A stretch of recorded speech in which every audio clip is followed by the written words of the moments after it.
Pouvez nous dire sur quoi ont porté votre entrevue?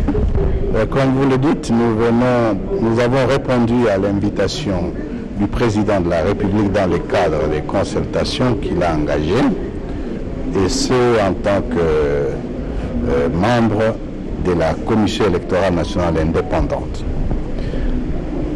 Qu'est-ce que nous avons dit au président de la République? Il nous a donné la vision, ce à quoi il s'attendait de ces consultations, et nous lui avons présenté premièrement la nécessité de la stabilité du pays et la paix.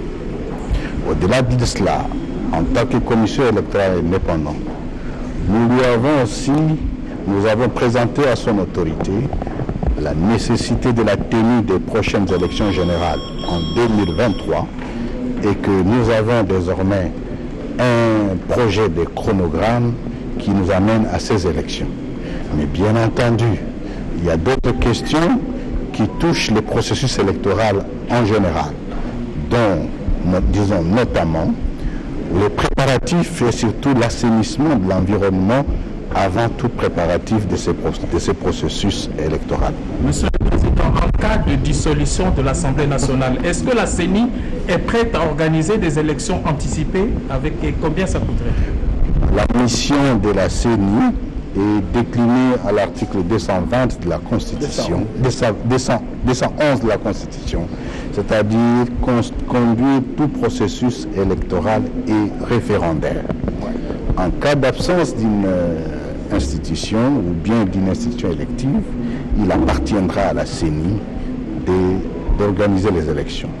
Tout de même, aujourd'hui, la question qui peut se poser, est-ce que l'équipe Nanga est-il encore légitime pour organiser de telles élections?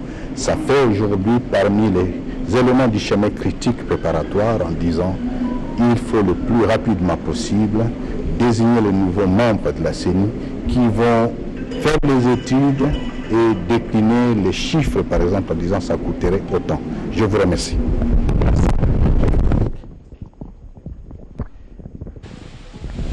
Vous venez de suivre le président.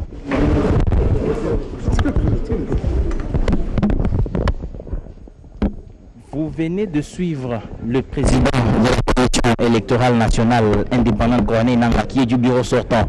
Il vient d'être reçu par le président de la République et il nous a livré le contenu de leurs échanges. Et sur une question d'indiscrétion, il a donné aussi son point de vue sur ce qu'il pense que cela devrait être si jamais on arrivait à l'hypothèse d'une dissolution de l'Assemblée nationale. Il a dit qu'il s'est posé une question si lui, en tant que Corneille Nangaa et son bureau, qui sont arrivés en fin de mandat, sont encore les personnes sur lesquelles il faudrait se reposer pour organiser ce genre d'élections. Mais tout compte fait, la Commission électorale nationale indépendante et l'institution de la République chargée d'organiser les élections pour toute institution à mandat électif. Vous l'avez donc entendu, et dans quelques instants, le président de la République sur ce chronogramme des institutions qu'il reçoit. Le CNSA est en train de se préparer pour que le président de la République, Félix Antoine Tshisekedi, le reçoive ici.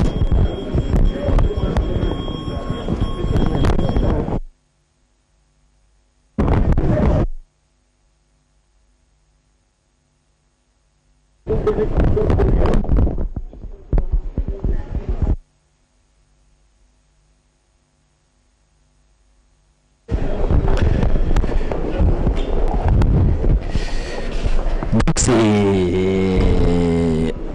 Joseph Olengakoy, président